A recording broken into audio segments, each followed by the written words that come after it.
Easter. So since that's coming up, I wanted to show you how to make these adorable little bunny rabbit stamps. For this project, you will need 3 toilet paper rolls, glue, paint, markers, and a piece of paper.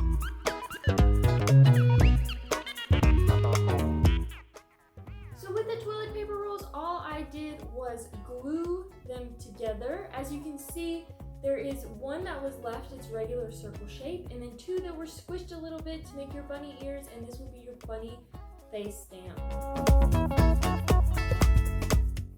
All you have to do is take your stamp, dip it into the paint,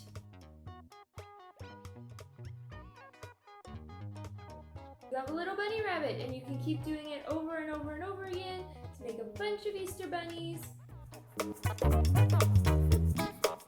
Then, if you want, you can take your markers and draw a little face for your bunnies. Or you could draw an Easter basket, Easter eggs, some grass that they could hop around in, whatever you want to draw to make your adorable Easter bunny stamps. And that's all I have for you guys today, so I hope you have a great Easter, and I hope you enjoyed making these stamps. Bye! This project is inspired by this sketch of an Easter bunny float that would have been in the circus that was created by Miles White. And if you don't know who Miles White is, he was an amazing costume designer for 12 seasons of the Ringling Brothers and Barnum and Bailey Circus. If you'd like to learn more about Miles White and see some of his other sketches, head on over to the E-Museum on our Ringling website.